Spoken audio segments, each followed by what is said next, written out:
This day in sports history. This episode is brought to you by the Sterling Soap Company.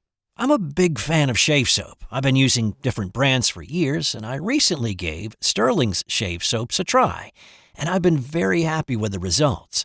Sterling's shave soaps give you a great lather and a frictionless feel that allows the razor to glide right over the skin for a super close shave. No skin irritation and a clean, refreshing feel with no soapy residue after. I can tell you without a doubt, it's simply the best shave I've ever had. And my wife has noticed too. And here's the thing. With the ability to purchase 1-ounce sample pucks, you can try out different scents to find the right one for you. Give Sterling Soap a try today. Visit sterlingsoap.com. That's STIRLING soap.com.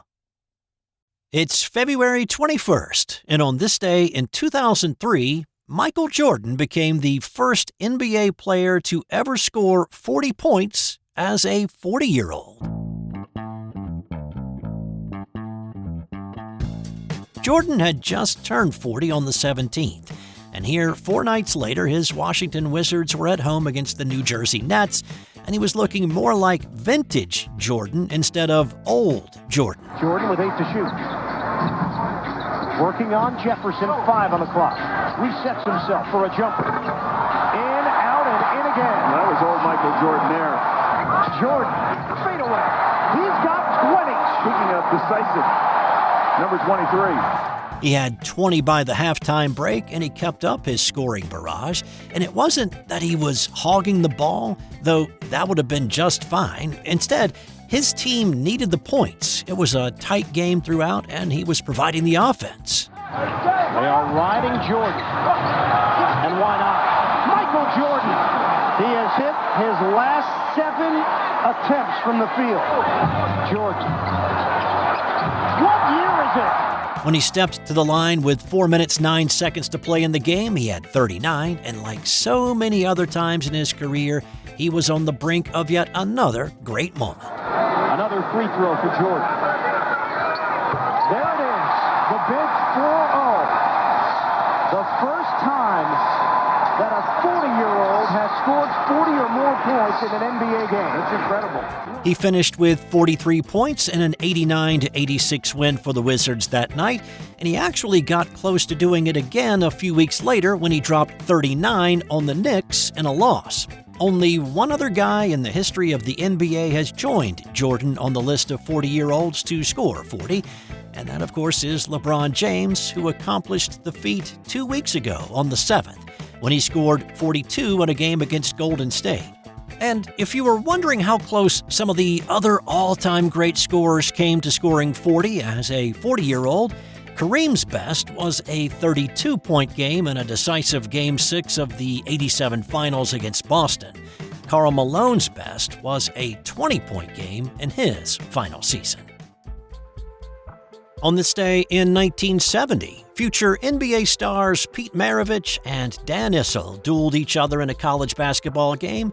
This game wasn't exactly a classic, but these two did put on a show that night. Just 2 weeks prior to this game, Maravich had put up 69 in a loss to Alabama to set the single-game scoring record against a Division I opponent, a mark that would not be topped for another 21 years. Pete was averaging 44.5 points a game this season, and he was on his way to being named the College Player of the Year by the Sporting News and the Naismith Award winner as the best player in college basketball in 1970. On the other bench was Dan Issel, who was also a senior in 1970, and he'd put up decent numbers for his Kentucky Wildcats. He averaged 33 points and 13 rebounds a game that year. The Wildcats led by 8 points at the half and then steadily pulled away in the second, with Issel hitting layups and baseline jumpers to power Kentucky to a 121-105 win. Issel had 51 points on the night. Maravich poured in 64, but once again his point explosion came in a losing effort. It was the third time that year that he had scored more than 60 in a game, and the second time that it had been in a losing effort. The Maravich show would press on, receiving an invite to play in the NIT at Madison Square Garden at the end of the year, largely because people wanted to see Pistol Pete play a little bit more. I needed to call a quick timeout to let you know that we're giving away a $50 gift card to Home Field Apparel. Have a favorite college sports team? Of course you do. You're listening to a sports podcast. Well, Home Field Apparel has all the great gear so you can support your team in style. Jerseys, hoodies, hats, and a whole lot more are available in your team's colors and insignias. So go to sportshistorynetwork.com/giveaways for your chance at a $50 gift card to Home Field Apparel. I've also put a link in the show notes. Now, let's get back out there. We've got more of this episode to do. On this day in 1954, men's figure skater Dick Button became the first to ever land a triple jump in competition. This was the 1954 Olympics in Oslo. 4 years on from having unveiled the double axel that won him a gold medal in St. Moritz, Button kept pushing the athletic envelope, and he wowed the judges with his flawless performance and his perfect landing of the first triple revolution jump in competition to win his second gold medal. And on this day in 1979, two Iowa girls' high school basketball teams played 4 quarters without ever scoring a single point. It took 4 overtimes to finally decide a winner, with the final score of 4-2. And time now for today's That's Got Nothing to Do with Sports fun fact. Did you know that colored tag on that bread loaf you just bought at the grocery store has a meaning behind it? It indicates which day of the week it was baked on. Monday is blue, Tuesday is green, Thursday red, Friday is white, and Saturday yellow. Traditionally, bakeries take Wednesday and Sunday off, so there are no corresponding colors for those rogue bakeries that bake a loaf on Hump Day.